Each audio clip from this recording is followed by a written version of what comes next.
Pak Heri, ini adalah pertama kalinya Endres and Hauser hadir di CNBC Indonesia. Betul. Mungkin untuk pemirsa CNBC Indonesia, boleh diperkenalkan secara garis besar bisnis, industri, dan juga produk dari Endres and Hauser ini seperti apa dan bagaimana situasinya atau kondisinya di Indonesia. Silahkan Pak Henry. Baik, terima kasih. Ya, Endres and Hauser adalah sebuah perusahaan di proses automation terbesar dari Eropa, dari Swiss. Kita memproduksi berbagai macam instrumen, alat ukur yang dipakai berbagai macam industri di dalam prosesnya ke arah sana. Brandnya di Indonesia sih sudah lebih dari 30 tahun dan kita mensupport berbagai macam industri dari food and beverage, oil and gas, mining, life sciences, water, wastewater, dan juga mining dan mineral juga. Ya. Oke. Baik, lalu kalau dari Endres and Hauser, seperti yang sudah Anda perkenalkan tadi secara general, sebenarnya Anda melihat seberapa mendesak menurut Anda untuk menerapkan emisi karbon rendah di industri saat ini?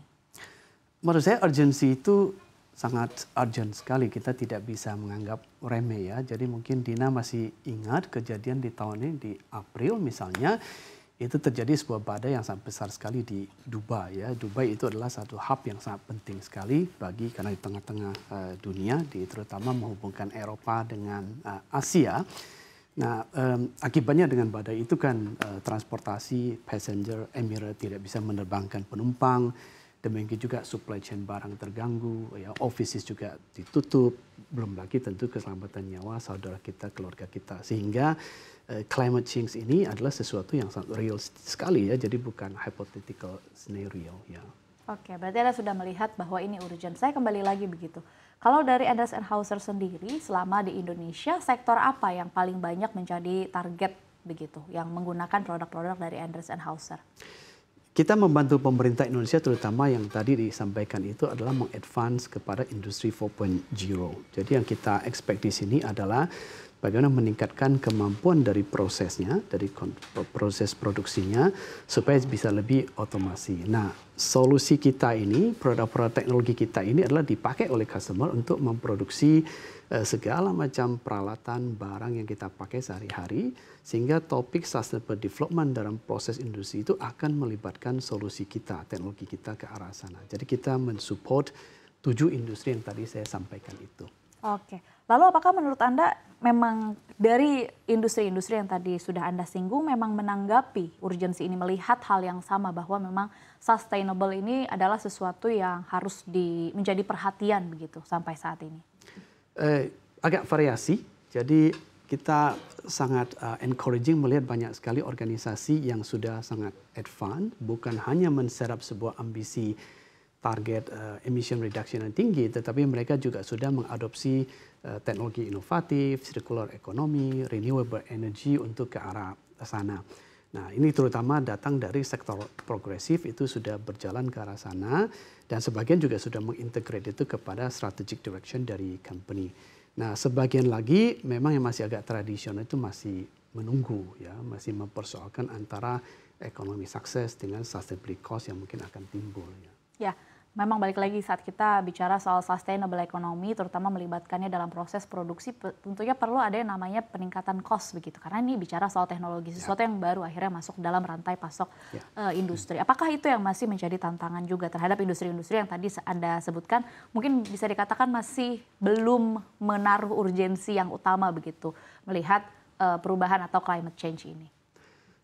Betul sekali, jadi kita lihat memang tantangan terbesar itu kan kita ada heavy industry ya. Heavy industry cenderung sudah beroperasi sudah cukup lama. Dari di awal itu kan memang tidak memperhatikan sustainability mindset waktu mendesain. Nah, apalagi heavy industry ini kalau memang mereka beroperasi lebih kepada arah komoditi, marginnya sangat tipis ya. Kemudian masih menggunakan grey energy yang masih murah. Tentu upfront cost yang tadi Dina sebutkan itu menjadi satu kendala yang sangat besar untuk implementasi ke arah sana. Di samping tentu juga ada sebuah kompleksitas ya. Contohnya misalnya industri di semen, baja ataupun chemical development ke arah sustainability itu masih agak terbatas ya. Contohnya misalnya hydrogen pipeline-nya masih belum ada atau terbatas ya. CCS-nya, carbon capture storage-nya masih terbatas, sehingga technical complexity untuk melakukan transisi itu masih menjadi sebuah tantangan. Oke, dari 7 industri yang tadi Anda sebutkan menjadi target dari Enders & Hauser, bagaimana dengan perhitungan ROI-nya atau Return of Investment, mengingat teknologi yang menggunakan sustainable ini kan pastinya membutuhkan cost begitu, pasti kan ada hitung-hitungannya. ROI-nya seperti apa perhitungannya, Pak? Menurut saya kita tidak perlu mempersoalkan yang tadi saya sampaikan antara ekonomi sukses dengan sustainability. Sekarang itu sudah terjadi sebuah pergeseran ya. Jadi kalau dulu bisnis itu berarti bisnis satu kata. Sekarang bisnis sudah berarti bisnis plus sustainability. Jadi itu adalah satu aspek ke arah sana.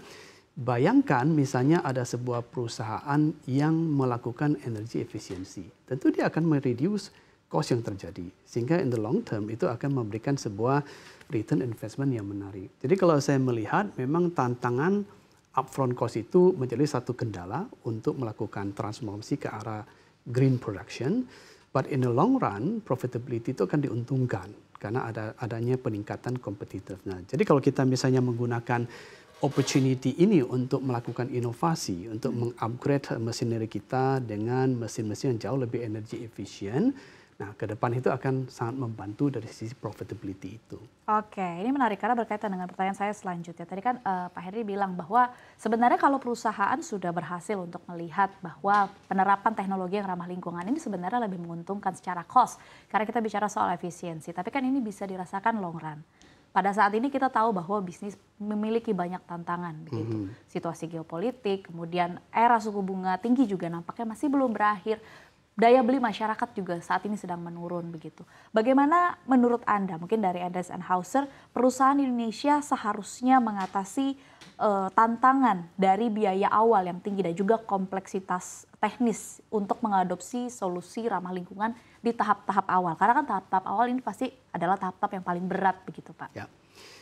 Bisa dilakukan dengan multifaceted approach atau secara bertahap ya. Menurut saya yang pertama yang bisa dilakukan itu tentu mengukur. Jadi kita mesti mempunyai informasi saat ini bagaimana consumption energi kita saat ini ya. Jadi ini adalah aspek pertama yang bisa dilakukan.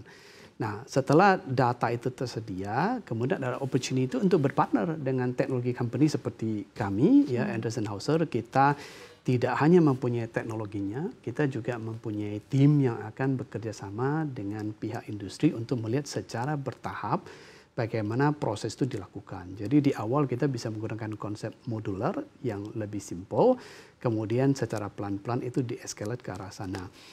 Company juga bisa cukup kreatif, misalnya menggunakan berpartner dengan kreatif financing aspek untuk melihat bagaimana diskusi ke arah sana itu bisa dilakukan sehingga initial cost masuk ke research development itu tidak tinggi karena terjadi sebuah collective discussion ke situ.